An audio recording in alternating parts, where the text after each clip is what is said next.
As a child, I was pretty bad at games, but thankfully turn-based RPGs have always been gaming's safe haven for the uncoordinated. And since I started gaming around the mid-90s, shout out to Atreus, I got to experience a plethora of the greatest RPGs ever made, particularly one dropped by Squaresoft that was a definitive RPG experience, a rightful legend in the genre, and it honestly still plays very well to this day. Clearly, I'm talking about Super Mario RPG. Which one did you think I was talking about? This game was a critical success, a commercial success. It ranks highly on my list of all-time RPGs, if just not games in general.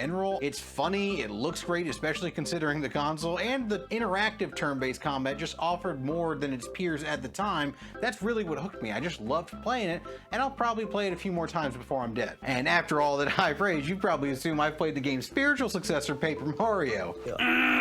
Wrong. After Squaresoft declined to make Super Mario RPG 2 in order to focus on the Final Fantasy series, Nintendo just scrapped the project altogether and said, hey, Intelligent System and art director Naohiko Aoyama, check the pronunciation on that, can you give us something new and fun and vibrant? And they said sure, and thus Paper Mario was born. Do you even know how paper is made? But by that point in my life, the only games I was still playing on the N64 were WWF No Mercy. Yeah, I said WWF. What the fuck are you gonna do about it, Vince?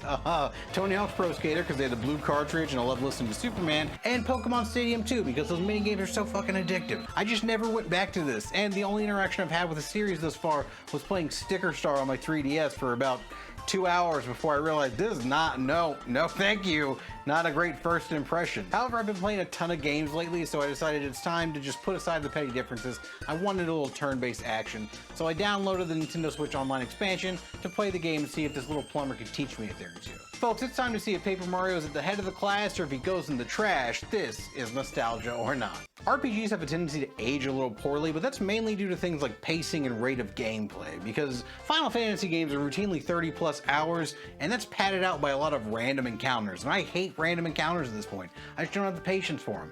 All I want to do is cross the cave to get a Pokeball. I don't need the death of 1,000 Zubats on my conscience for doing it. In Paper Mario, you don't have to deal with any of that. Like, there are no random encounters. You can just avoid the enemies, walk around them. It's always 100 experience points to level up, but once you get too strong for an area, the enemies in the area will give you less or 0 XP, signaling to the player it's time to move the fuck on. What are you doing? Why are you wasting your time and assaulting these innocent woodland creatures still? You're getting nothing from it but their blood on your hands, you sadistic bastard! You're a monster!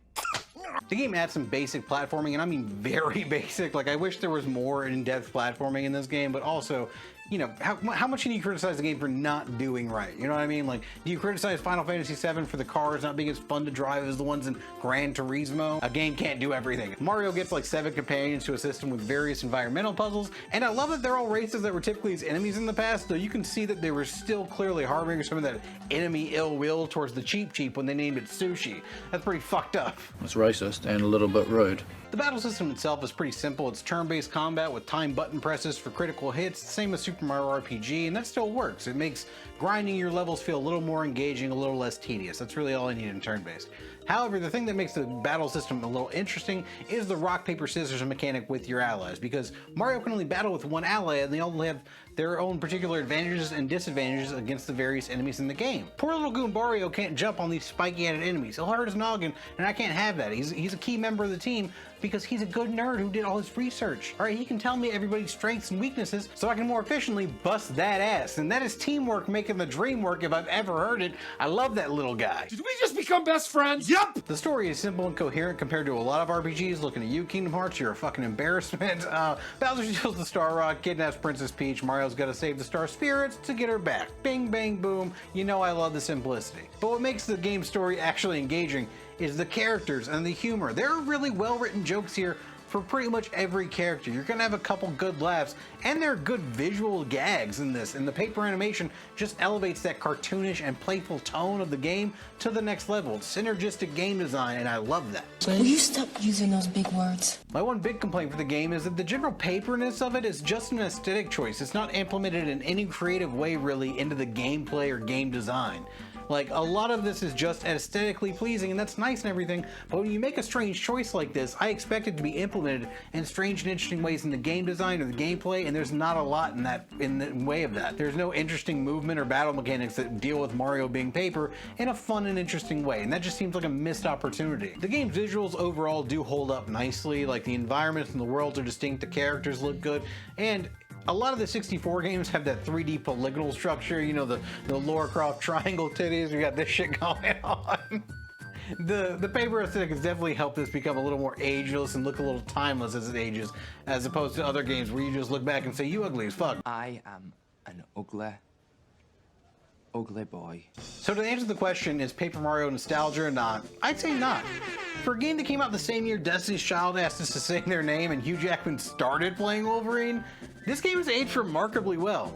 The environments are unique and distinct. There are a lot of different enemies designs, boss battles, and side quests. Plus, it all fits in neatly at about 20 hours. So if you just want to scratch that RPG itch without having to commit to a 100-hour monstrous experience, ta-da! This is your guy right here. Nice little slice, you're in, you're out, bing bang, you're done. Guys, you're done with the video. We finished. Thank you for staying the whole time.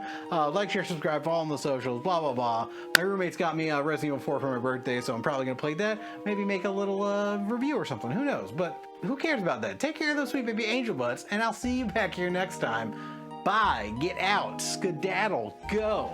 Ugh. Oh, God. Oh, my body. Oh, God, I'm dying.